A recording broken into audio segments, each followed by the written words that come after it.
Hello, and welcome to another episode of Get Your Fill Financial Independence and Long Life, where we explore ways to achieve those two goals and we invite really cool, interesting people on to help us.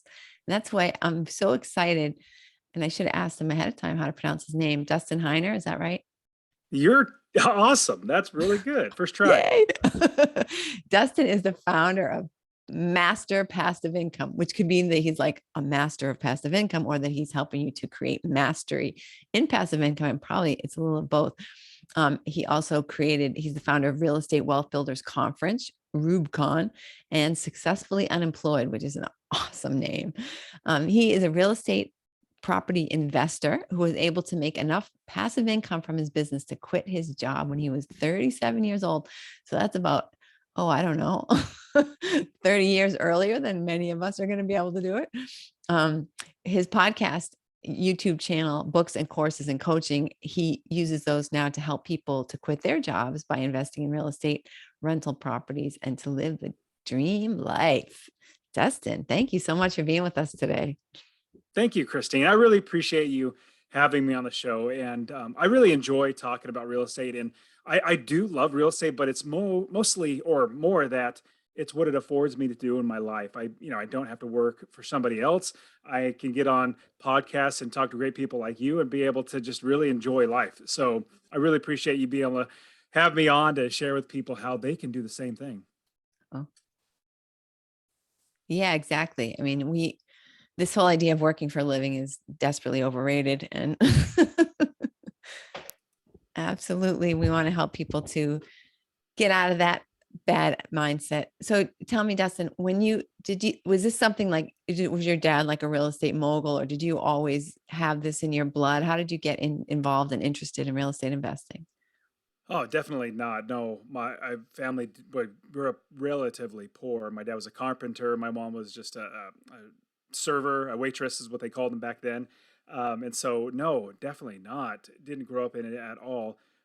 But as I grow up through life, I realized that I really liked being an entrepreneur. I liked the idea of being a business owner and eventually working for myself. That was my main kind of idea in my life. But I was always taught, just like we're all taught, that we want to go to school, get good grades. Then, when we get good grades, we then go to college, get more good grades, get in thousands and thousands of dollars in debt, then take that piece of paper, it's called a degree, and hopefully go find a job and then work 40, 50 years and hopefully retire when you're done retire on what you saved up your entire life. So I was doing that exact same thing, just like what everybody's taught, as well as I tried to start a couple businesses just because I really enjoyed it. So when I was young, I had a newspaper route. That's where you rode a bike with newspapers in your bags and throw them at 5 a.m. and bang them on garage doors, waking people up. Had a graphic and website design company, had a pizzeria and a convenience store, started those from scratch, even had a skateboard manufacturing business.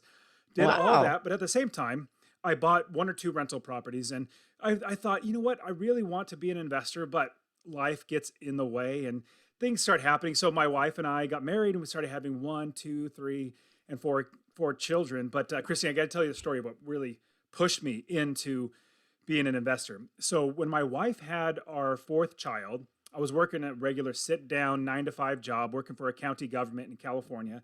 And as I'm working that job, my wife has her fourth child, and I go on paternity leave.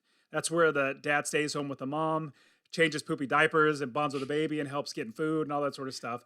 And so I go back to work. So I'm out for about a week and a half, 2 weeks, and I get back to work. And that week, I get back to work on a Friday at 3:30 in the afternoon. I get a call from my boss's secretary, the top dog. I get a call from her, and she says, "Dustin, would you please come to the office?" And I said, "Sure." And then I hung up the phone. And I paused for a second. I thought, why in the world would they be calling me to the office? And as I'm sitting there, I started remembering a couple months before I went on paternity leave, there was some rumors or some rumbling going on that there could potentially be layoffs in the county. And I immediately shook that off. I've been working there 14, 15 years. I have great seniority. Bosses love me. No way. So I get up and then I start walking down the hallway to my boss's office. Now, this hallway isn't very long. In fact, it's kind of short, but every single step that I took, it felt like the hallway got longer and longer and longer. And it felt like my feet became lead bricks because every single step I took, I started thinking more about my family and the potential possibility that I could be getting laid off. And so as I round the corner of the hallway, I turn the corner, I see my boss's door. His door is closed, and I see his secretary, and sheepishly she looks at me, and super nice lady. She grins at me and she looks at me and says, Dustin, would you please have a seat? And she's consoling me with her eyes, trying to encourage me because she knows everything about what's going on. I know nothing about what's going on. Well, I take a seat and I start thinking about my life and all this time going that job, basically you're having a going to school, getting a degree, getting a job, and then hopefully being able to retire. I was like, man, is that if I get laid off right now, was that all a waste of my life? And then I started thinking, if I don't have a job, how am I going to provide for my family? Like I had a couple businesses, but they were not making money really, like a couple $100 every single month. And with that, I started thinking, is that going to make me a failure as a father? Does that make me a failure as a husband, as a man trying to provide for his family? Well, as I'm sitting there, my hands get all clammy, my forehead gets all sweaty because the weight of everything is just crushing down on me. Well, the door to my boss's office opens up, and out walks a coworker of mine, a lady. She walks out with a piece of paper in her hands. She is noticeably distraught, noticeably upset. She's not necessarily crying, but you can tell her world has absolutely been rocked. Well, she passes by me, and my boss says, Dustin, would you please come in to my office? I get up and I go into his office and I get laid off. And remember, this is the government. Nobody gets fired or laid off from the government, but I Right. did. So if it happened to me, it could definitely happen to anybody. So I take that layoff notice and I walk back to my desk and I sit down for a minute and I realize two things sitting right then and there, Christine. The first thing I realize is I need to find another job. I need to be able to provide for my family. So I was really, really blessed, praise the Lord, to be able to find another job in the same county, a totally different department, transferred over. That was a huge blessing. The second thing that I realized right then and there, sitting in just after getting laid off, sitting at my desk, I realized I need to make sure that this never, ever happens to me again. I need to make sure that nobody has the ability to take away my ability to feed my family, to put a roof over our heads. And so that right then and there, that moment, I realized that whenever anybody would ask me a question, Dustin, what do you do? I would answer, well, I work for the county. I do IT work for the county, basically projecting my value as being my job. My value doesn't come from my job. My value comes from my God, from myself, and from my family. And as I sat there, I realized I always knew I should be an investor, but life got in the way. Right then and there, I told myself from now on, I am an investor. It may so happen that 100% of my money comes from my job. That's now my part time job. I am a full time investor. So, fast forward the story. I bought property after property, each one making me a minimum. These are rental properties, making me a minimum of $250 a month in passive income from every single property. Eventually, I had 30 plus properties, and I realized, my goodness, I literally don't need to work anymore. So, round out the story by sharing I was working at this new department, working for a number of years, maybe 3 or 4 more years, 5 more years, probably at most. And then I had enough money from my properties to quit my job. So I went into my new boss, great boss and everything. I said, hey, boss, I'm laying you off. I'm giving you a 2 weeks notice. And obviously jokingly, of course, but he said, Dustin, what are you going to do? I said, I don't have to do anything. I have real estate. And that real estate makes me money without working.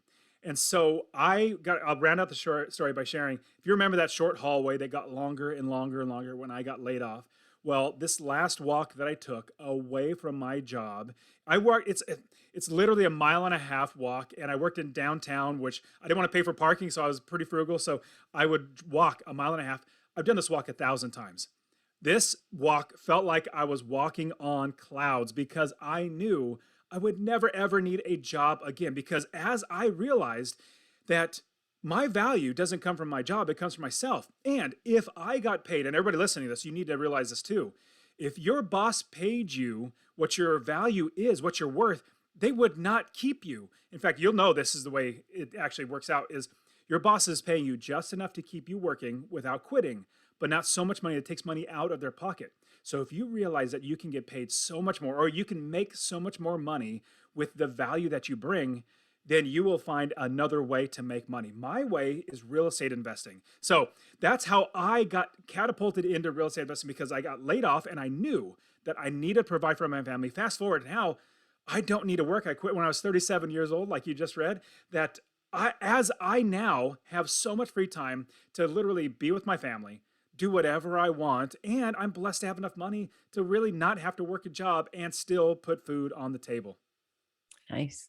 And that's a lot of people's dream, but there's a big fear, I think, of so how did what yeah. Bleh. Tell me about the very first property that you bought. That's always the hardest. I mean, for me, it was absolutely the hardest.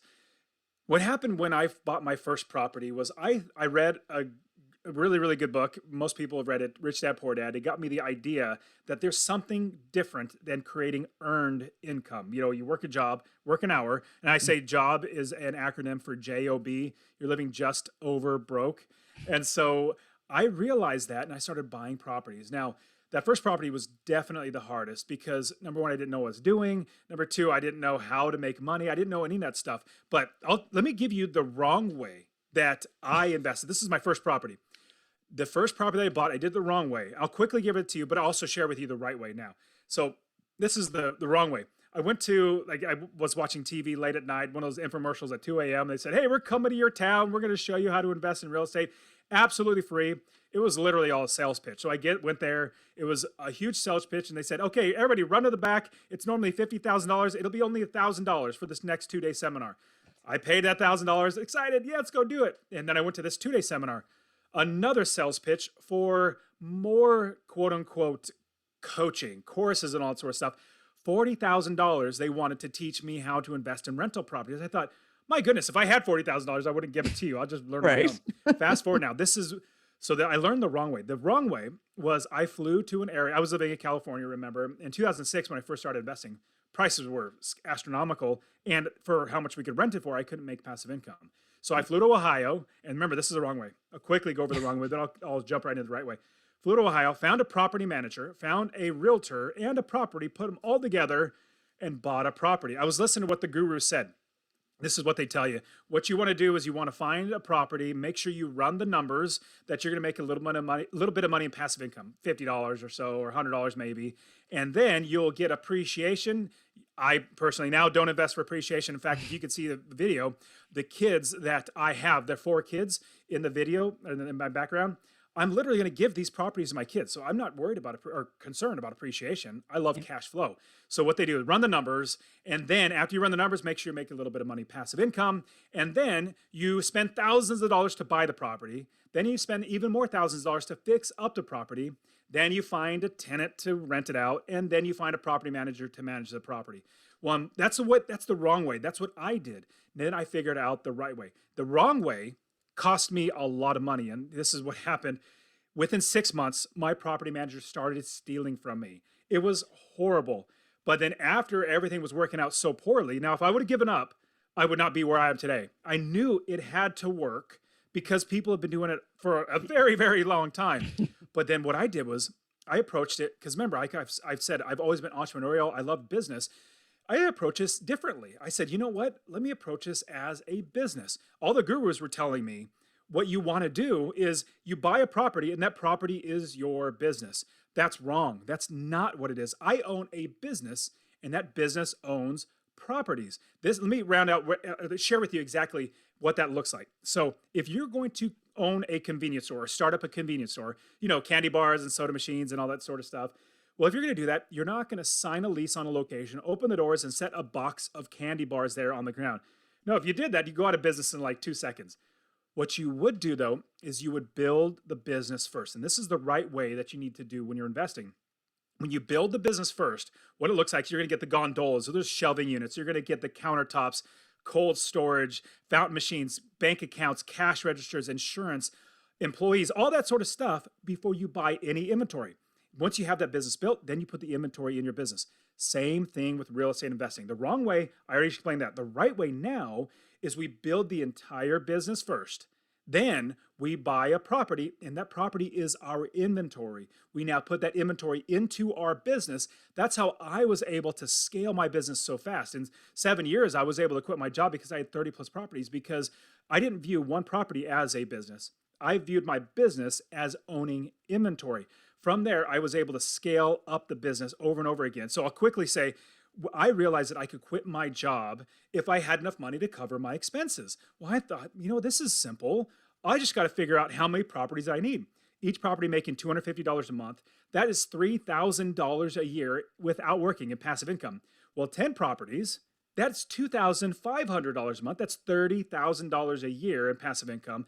20 properties is $5,000 a month, $60,000 a year without working. Eventually, I knew I could quit my job. So that first property, if that first property, like I said, I flew over to Ohio, found a property manager, did all that sort of stuff that they tell me to do.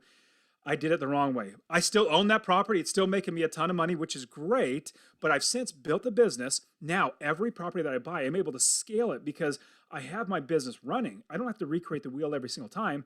Now, every new city and state that I go and invest in, I always build a new business, just like I teach all my students. We build the business first, and then we buy the properties. Because here's the big crux of everything.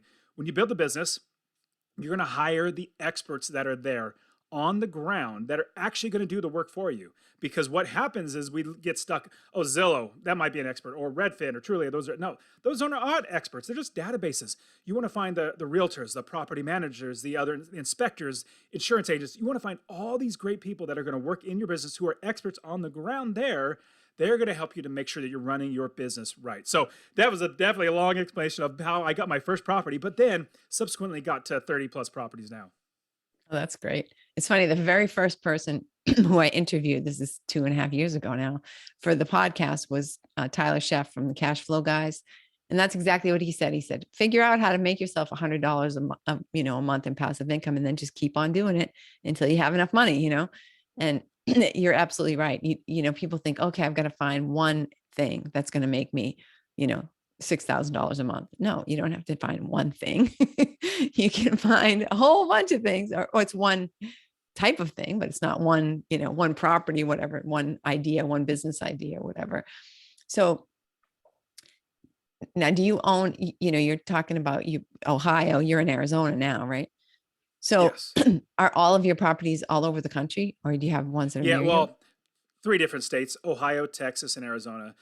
So I like the Midwest a lot. In fact, when I'm coaching my students, they usually ask me a question, well, where should I invest? And my goal is not to just tell them where to invest. I love teaching people how to fish instead of giving them a fish. But the Midwest has been terrific. Anytime I jump on a coaching call, group coaching that I do, or anything like that, I say, hey, yeah, I know you guys really want to find out where to invest. Let me just start searching.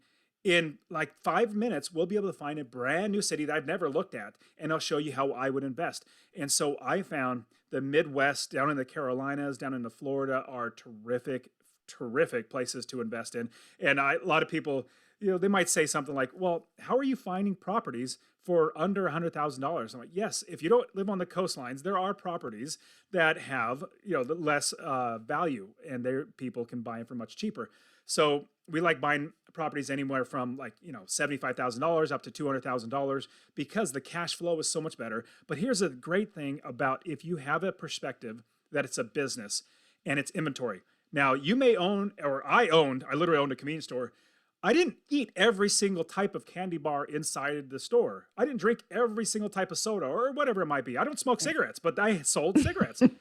That's inventory.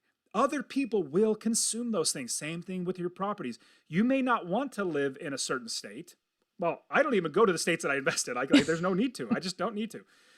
All my students, we figure out how to invest in other states because other people are 100% willing to. They love living there as long as we give great properties, really good affordable housing so that they can live there over and over again. In fact, I started investing in 2006, and then over the years, my values have gone up, which is great. But what I love that has gone up is my cash flow because rents have gone up. I'll give you an example. One property in Ohio, literally just getting it rented like last day or two. And it was originally renting when I first bought it for like $650, $675. It's literally renting for $950 now. So if you remember, I was making a minimum of $250 a month when I first bought the property, every single property. We don't buy properties unless we're making $250 a month in passive income. Now it's just dramatically more. So over time, rents go up. But here's the great thing. I'm creating generational wealth that I'm literally giving to my kids. And I'm also teaching them where they can invest, how to invest at the same time. So yeah, I love investing all over the Midwest, down in the Carolinas and Florida. Really, really great areas. Excellent. So now tell me, oh crap. I just had this really good question. It just like flew out of my mind. I hate when that Oh, happens. I keep talking. I'm sorry, Christine. No, it's okay. It's okay. I should have a little notepad, but then I feel like I'm not listening well enough. But no, I was just thinking about you know, what happens in your mind is just a complete blank. And it's a very bad quality for Totally. a podcast host. But luckily, I mean, the video will Done be it. like this with me blabbering, but luckily the audio will be cut out. We'll have Savannah take all the bad stuff out of this. Well, But it's fun, and I love being able to just share how it's absolutely possible to invest out of state, other areas, and the big thing is finding the right people in the area. Now, one quick thing I'll definitely give a lot of my students what they jump to is, oh, Dustin, I found a great area of the country to invest, and with that area, I found 5 realtors to find me properties. Like, whoa, whoa, whoa, whoa, whoa, slow down. Realtors are great, but that's the last thing in the long line of things that we need to do before we have a well running business. Realtors are great. I also love wholesalers. Other investors give me deals or send me deals. yeah, Property managers, title companies. So there's great ways to find deals. But if we don't have anybody to actually manage the property first, that's where it's going to be a huge headache. Imagine you did this. You did everything the gurus told you, and you bought the property, spent thousands of dollars fixing it up. Eventually, you get to the point where you're trying to find somebody to manage the property, but you can't find any property manager. Let's say the property managers that you find that might rent it, they're saying, no way, I'm not going to rent that because I'll get shot going into that area. Well, you don't have an asset anymore. You have a liability. So what we do is we first find the property managers. They're going to help us. And anywhere in the country, as long as we find the right property manager in the city, wherever it is, yeah, they're going to make sure that we're investing in the right areas. Now, what I love to do is ask them questions like, what about this area? What about that area? Where would you invest? Or even, hey, here's a property. Would you manage the property? If they say, no, I won't manage it, okay, off the drawing board, or no, back to the drawing board, off that right. property. Let's Yeah, go to a different one. Those are the types of questions you want because they're going to steer you in the right direction. They're in it for the long haul. I want my property managers to be working with me for 10, 15, 20 years. That's my goal, is so that they're literally working with me. And what's great is when you find a good property manager, you're not going to even talk to them because you give them the systems and procedures and processes to run your business. They run it the way you want it, and you don't even have to worry about it. Now, a lot of people have read the book, The 4 Hour Work Week. I read it. It's a fine book and all, but I think working 40 hours a week is for suckers. I don't want to work 4 hours a week. I don't want to work 4 hours a month. I maybe work 30 minutes a month by looking at the property management statements, make sure everything's good, and then set it aside and go back to play with my kids. Because what I've done is I've created the business, given them the processes and procedures and things to do in my business so they don't have to call me. And as long as I verify everything's going fine, I just let them keep working. yeah. And that's the way to do it. Like you say, like you give them, okay, you can spend up to X amount per month if something needs to be done. You don't need to Totally. call me and say, oh, the toilet's overflowing. Do you mind if I have a plumber come in? Like, really? Exactly. So Dustin, when you got started, how much money did you have for this first property? Or maybe I should even say, if you would have done it like what is the right way, how much money do you think somebody would need in order to get started? So there's a couple thoughts. Number one, you don't need money to invest in real estate, but it is so much better when you do have money. It makes everything so much easier. In fact, when I don't take on any student that doesn't have more than $10,000. If they don't have $10,000 or more, it's just really hard. It's possible. Don't get me Yeah, wrong. but It's stuff. absolutely possible, but it's so hard on you as a student. There's so much work you got to do. Now, after my students, and this is literally what happens, it's fantastic. Students, what they do is they start with a first property because we have $10,000. We use that to invest in the first property and then move forward to where now they have, let's say, 5, 6, 7 properties. That is when they buy properties with no money down because they are known as an investor. Just like I started telling everybody I'm an investor. They're known as an investor. They have experience. They've been able to share for the last 2 years what they're doing. Remember, I started telling everybody, hey, I'm an investor, I'm an investor, I'm an investor. Yeah. Then people start asking, oh, what do you invest in? Oh, you've been doing it for how long? Well, maybe I might want to invest with you. That's when the no money comes in. And then we start Right. buying properties with no money, which is great. Now, I first got started, and I wouldn't say this is the wrong way, but I took all of our money. Like literally, my wife and I just got married. I took all of our money. Well, let me take that back. It was her money. So I was Oops. taught to, exactly. I was taught not to go in debt from my parents, but I was not taught to save. My wife was taught to save. So we had like $13,000 that she saved up. And then we got some wedding presents and I saved. We got to, I want to say it was like $17,000 of all of our money. And I used that to buy our first property. But then the great thing was, and this was back in 2006, I bought it as an investor. We buy it where we capture equity, where we buy it lower than it's worth.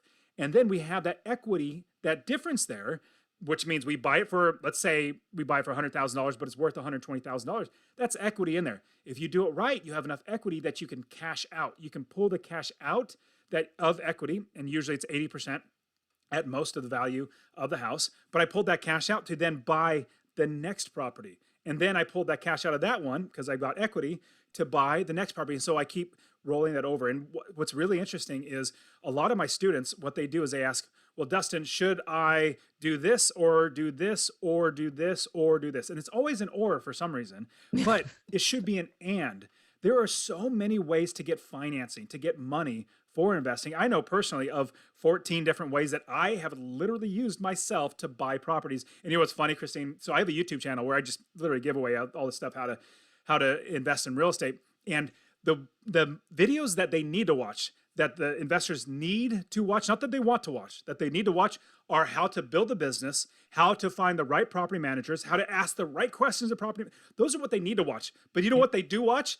They only watch the funding videos, how to fund the video, properties, and how to find. They only watch the funding and the finding properties. It's okay. Hopefully, it gets them in the door to think, I need to learn how to manage these properties, get other people to build the business, get other people to do the work. Yeah. But with all that, for me, it was $17,000.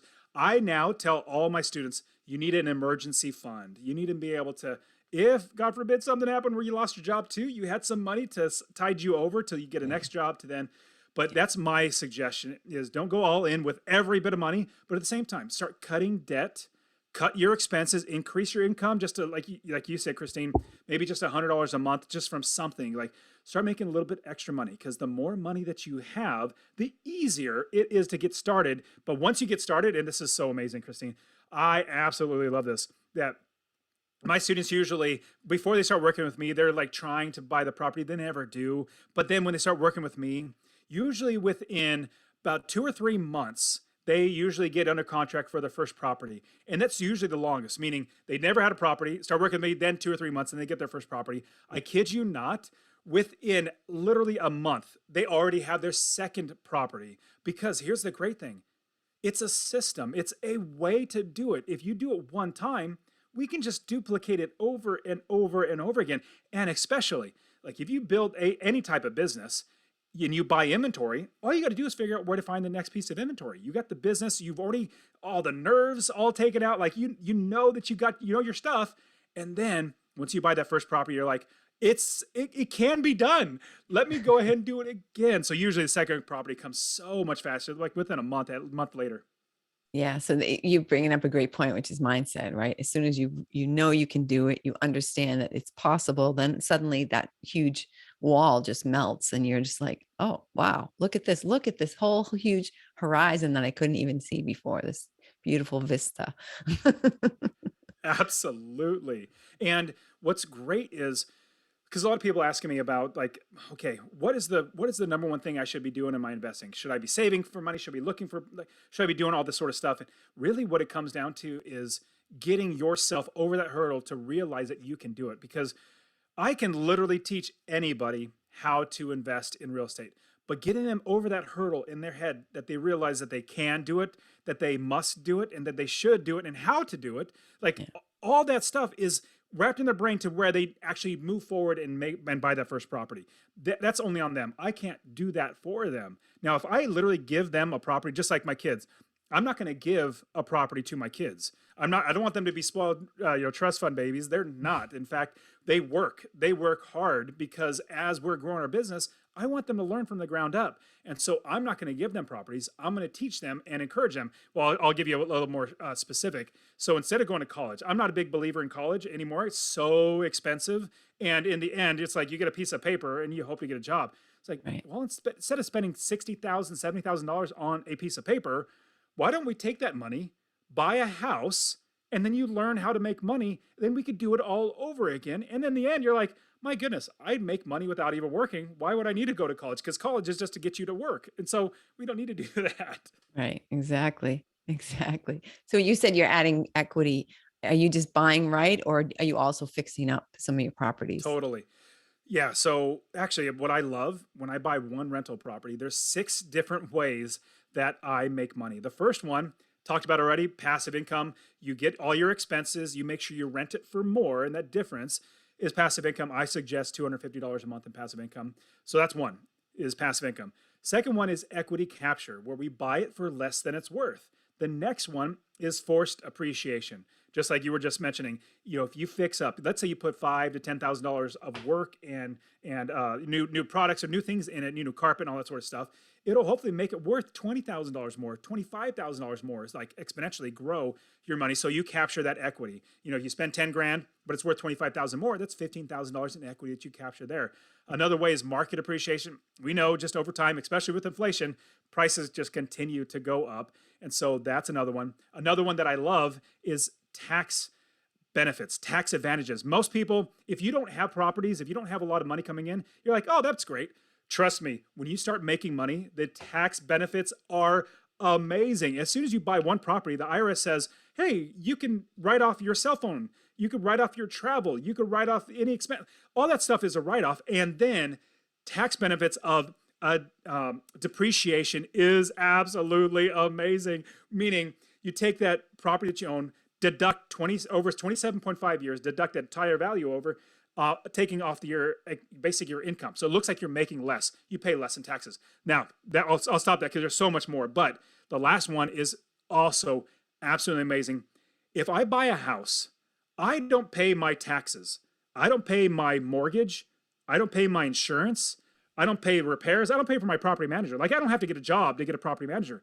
Right. All those are expenses that are already caked in or booked, baked into the cake there, the business, that now my tenants pay all of that. Now, the money goes into me and out through me to the bills, which totally fine.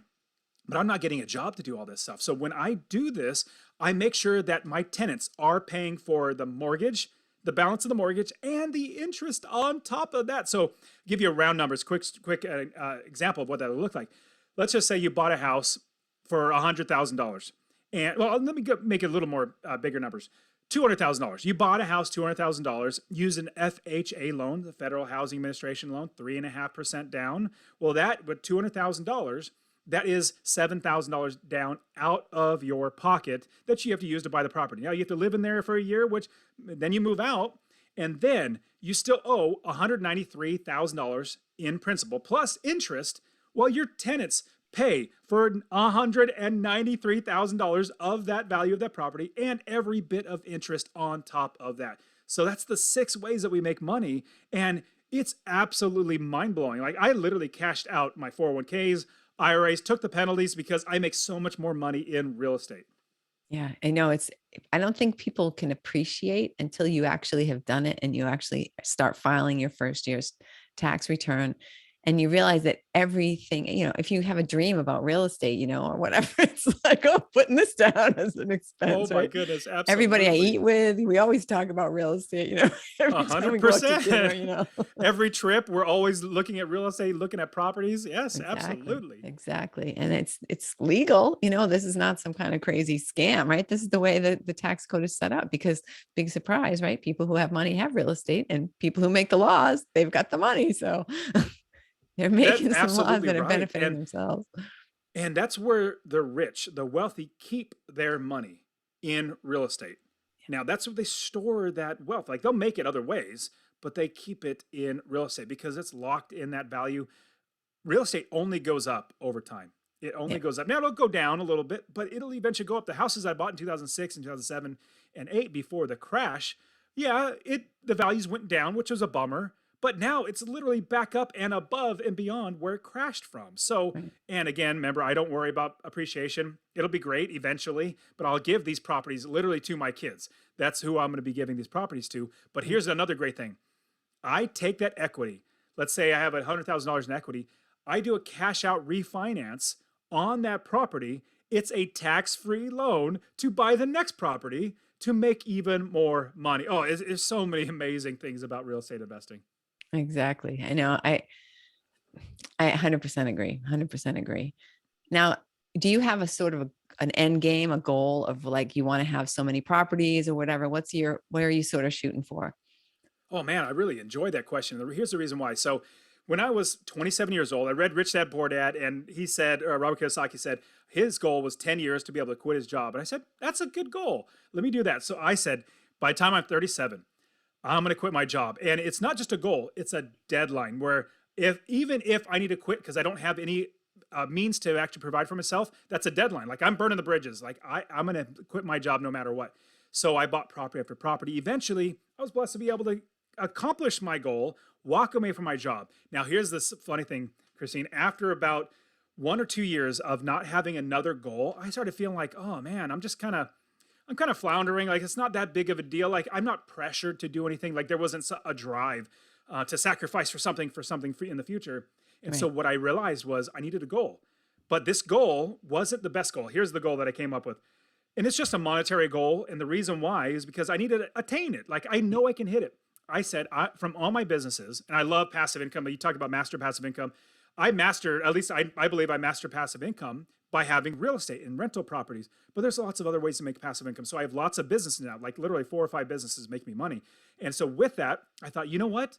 My new goal is I want to make $1 million a year in profit from all of my businesses because it's just a quantitative goal to be able Yep. to reach. But Yep. here's the downside about that. I did not care. About a year and a half, 2 years of doing that goal. I was not motivated by that goal. I have money. We're blessed. Now it'd be great to have $1 million, but it wasn't motivating me. It's But not a here's what I driver. realized. Yeah, it wasn't driving me at all because I didn't need anything. I was fine. But here's what happened. As I started coaching more and more people how to invest in real estate, I got so overjoyed when I saw my students being able to buy their first property and then my students quitting their job because they've done it too. I Right. got so much more joy out of that than any money that I made because all my needs are taken care of. I'm not worried about anything else. So now I'm so much more overjoyed in serving people. Now, here's my new goal. My new goal is to now help 1 million people to invest in real estate. Now, it's a huge, lofty goal. In fact, that's why I created the Real Estate Wealth Builders Conference. We had the first one, it was here in Phoenix in March. It was beautiful. And we had 200 people, 27 speakers, 15 sponsors. It was phenomenal. Everybody absolutely loved it. It's called Real Estate Wealth Builders Conference, RubeCon for short. I just had to make a short, pithy name for it. But that's on my way to accomplishing my new goal of helping 1 million people to invest in real estate. Because what I found, the more that I serve people, and it started with real estate, if I serve my tenant by having a great property at a good price that they can afford, that's not, jacking the price up high and everything like that. But if I do that, I make money and their lives do well. And then I started teaching people, having this my own podcast. My podcast is literally just me coaching people how to do it. Like not coaching, but like I just me. I don't rarely do interviews. It's just me talking about how to do this. And I realized people were reaching out to me. Hey, just because of your podcast, I bought this duplex, or I started house hacking, or I started doing this. I got so much more joy from that than any money. Yeah, exactly. And so from there, I started coaching, and that was like light bulb. I love helping people. And so the more people that I serve in my life, the better my life gets, the better everybody else's life gets. So now I appreciate you asking the question. Long-winded answer to that. 1 million people. That's my new goal. 1 million people to invest in real estate. That is a fantastic goal. And I think it's true. You reach a certain point where you're like, financial goals just don't cut it, right? It's just really not. Yeah, I've never been Absolutely. motivated to reach, maybe you could get motivated to pay off all your bills or something, but to say, oh, I have X amount of money in the bank or coming in or anything, it's just not that, doesn't really fire you up. You really need like, yeah, how can I give back? How can I really just like get that feeling of like, oh my God, I helped this person change their whole life, right? I mean, you have that power when you teach people about real estate. That's fantastic. Absolutely. And one thing that as I'm going through this journey, I realized that there are 4 different legacies that we should leave in our life. and have in our life. So the first one is a money legacy. That's the first hurdle. Having enough money to do what we want when we want to do it and buy what we want. That's and pay our bills. Like that's a financial freedom. First legacy is money.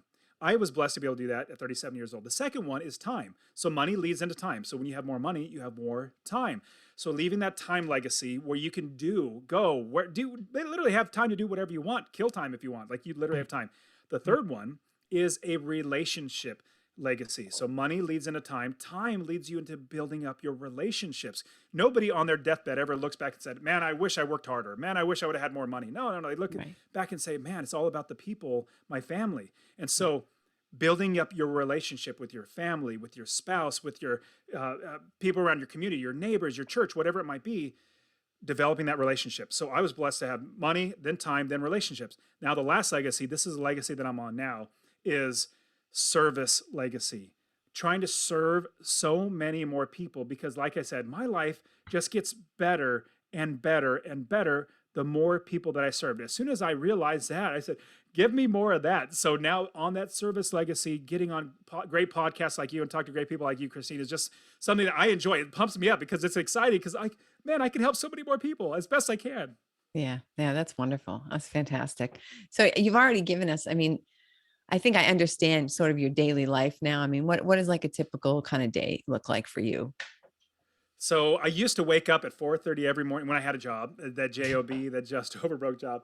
4:30, then I would go to the gym at 5, work out for an hour, and then go to work. Literally had a business. So from 7 a.m. to by 8 o'clock, I did my business, opened the business up. Then I went to my job, worked there until 5, then went back to my business, and then closed up at 9 o'clock, went to bed. And with my family, wife and 2 or 3 kids at the time.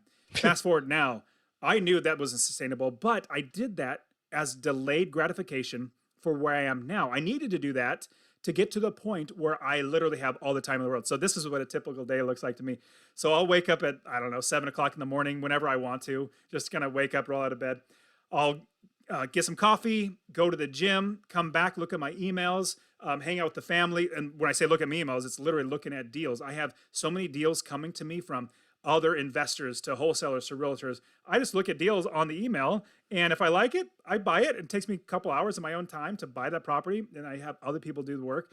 But then after I look at my emails, I'll jump in maybe 1 or 2 podcasts, talk to people, do some coaching. Like tonight, I literally have group coaching where I'm gonna be coaching my students all together. We all jump on a Zoom call, we all encourage each other, and I coach them through stuff. But that's really it. And then I go help and serve at my church and just play with my kids and hang out with my family and go on dates with my wife. So it's literally whatever I want. And also, I gotta say, we love to travel. COVID threw a wrench in it. But Yeah. in 2017, after I quit my job, we went on a 6-week trip throughout all of Japan, drove on the left-hand side of Japan, 2,000 miles driving all through for 6 weeks, which was fantastic. We Yeah. also homeschool our kids. So that also gives us the That helps. ability Yeah. A to lot more travel a freedom lot. that way. Totally. 2018, we went to Europe for 6 weeks, 11 different countries, amazing trip, traveling all over Europe. And in 2019, we went basically considered a field trip. We flew into Florida. I had a podcasting conference that I went in Florida. And the next month was another conference in Washington, D.C. So I said, hey, let's just do a month-long trip driving from Florida all the way to Washington, D.C. and in New York, sightseeing and field trip, all the, Gettysburg and all that sort of stuff. And so we did that. 2020 was kind of rough. 2021, we didn't do as much. We did a little bit of traveling, but 2022, we're hoping to do some more big traveling. But that's what we can do when you have the money and the time and the relationships and service. Now you can do really whatever you want. Yeah. How old are your kids? 13, 12, almost 11, and 9. Wow. So you said you were starting to bring them into the business so that starting at that age, can you imagine? I love talking to Absolutely. parents who are successful and that they're bringing their kids on. I mean, one of the women in my mastermind group, she and her son have written a book. He's like 9 years old, I'm just like, it That's so impresses me cool. so much, right? Because you figure it took us till whatever age to figure these things out for ourselves. If you give your kids this at such a young age, they're just going to be ugh, astronomical success. It's fantastic. Honestly, it's proximity to who they're around that's going to Yeah. actually, they're going to, I think kids rise to the level that you put them to. So if you're always, lowering the bar to them, they're Yeah. not going to aspire. They're not going to be able to grow. Like my fourth child, the youngest. Now we homeschool, so they're all learning at the same time, not the same things every single time. But when my wife's doing, let's say, history or something, she's talking to my 13-year-old as a, like maybe 14 or 15, like she's trying to build them up. But my Right. 9-year-old is listening, and she's done that ever since she was born. She's Right. listening, and so she's growing to be like the 13-year-old. So she's already reaching that. And Yeah. so with the Real Estate Wealth Builders Conference that I put on, my kids were working in the conference. Like I had my daughter at the registration table, and I had so many people because these are all entrepreneurs, investors. They were so like excited. Like I'm so glad to see your kids there. It inspires me to make sure that I'm teaching my kids Right. all this sort of stuff and bringing them along. I'm like, that's what it's about. If Yeah. they're just in proximity with all these great people and seeing what we do, they're going to be brought along right along with us.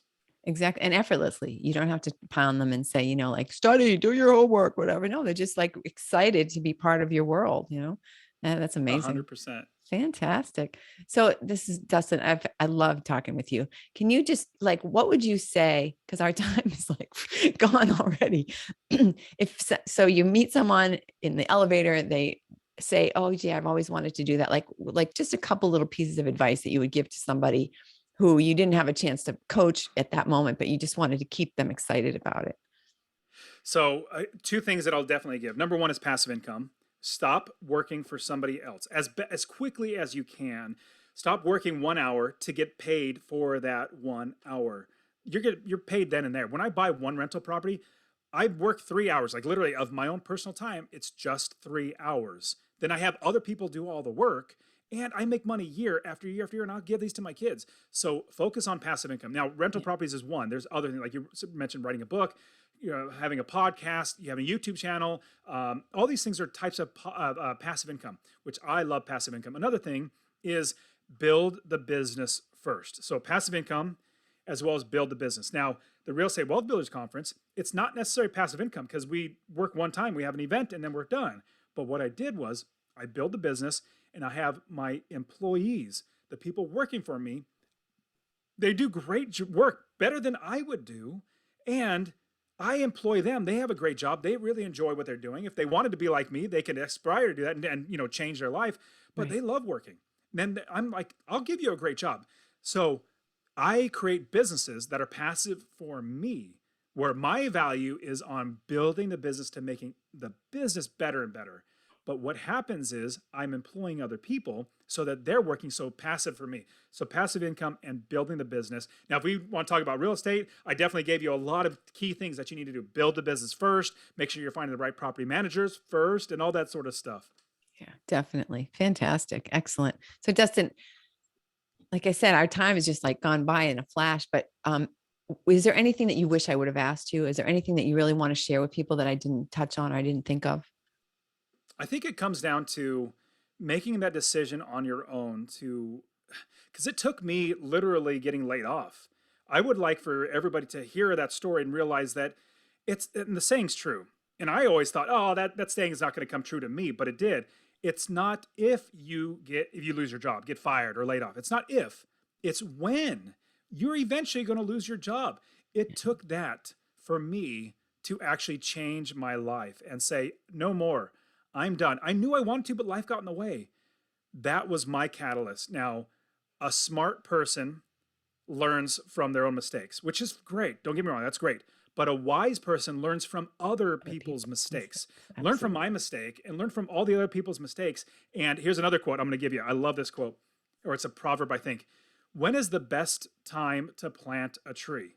Well, it was 20 years ago. The next best time is literally today. Yeah. Plant that tree today. And I don't want you in 20 years from now thinking back, oh man, I was listening to Christine's podcast and I heard Dustin, they were all talking about doing it. I wish I would have started 20 years ago. Don't do that. Start today because in 20 years from now, you're going to say, I'm so glad I planted that tree 20 years ago when I listened to Christine's awesome podcast and I've now changed my life. And now I don't have to work. I can travel the world, do whatever I want. Exactly. Exactly. Fantastic. Fantastic point. Thank you, Dustin, so much for being with us today and sharing all your wisdom and the hard knocks that you've recovered from. And thank you, listener, for being with us today. I know that you got a lot out of what Dustin has shared. And I know you know somebody who would also like to hear what he has to say, somebody who's been kind of wishing and hoping and dreaming about getting into real estate. Dustin, how can people reach you if they want to join your coaching program? Yeah, totally. Well, before we even get there, I love, like I said, just serving. I have a free course. Do you mind if I share, just give that No, out to please. everybody? Absolutely. Awesome. So I have a free real estate investing course. I'll just give it to you to walk you through literally, even in depth, everything I just talked about. If you text the word rental, RENTAL, rental to 33777, rental to 33777. I'll literally give it to you, show you how to find an area of the country to invest, how to build the business first, how to make sure that you're buying the right properties, making $250 a month or more, and scaling that business so you can quit your job and be successfully unemployed. You also have my Master Passive Income podcast. Like I said, it's literally just me just teaching how to do this stuff. My YouTube channel, go to just find Master Passive Income. Literally just me showing you how to do this YouTube, or not YouTube, all my YouTube videos, how to do this investing thing. But then, yeah, if you want, you can also find me on masterpassiveincome.com. If you go to masterpassiveincome.com/free course, that's where you can also get the free course. But on Master Passive Income, I give away so much stuff, but my coaching is on there, tab at the top. Just click on the coaching button. I'm there to help you out. But it's been great, Christine. I really hope that people can see that it's so possible. If we can do it, anybody can. Absolutely true. Absolutely true. And don't ever think it's too late. I mean, after knowing about real estate investing pretty much my entire life, it wasn't until I was 50 years old that I finally got started. So talk about planting a tree 20 years ago. So, because I had had a bad experience when I was 22 years old. Okay. So it took me Oh, I 28 know more what you years mean. to like work up the guts to do what you were able to do by just saying, I think I can do this a little better than I just did. But yeah. And, all of those links, of course, are going to be in the show notes. So thanks again for being here. Thank you, listener, for listening. I know you have a choice of about 2 million podcasts. So I appreciate the fact that you're here. And I want to announce that we are now up to 47 countries. We're in 47 countries. I'm so excited. We just added Costa Rica and Uzbekistan. So welcome. And thank you for being here. You know, my goal is 50, but then, of course, I'll have a new goal. But yeah, so thanks for helping me to get really close to that 50 and have a fantastic week. See you next week.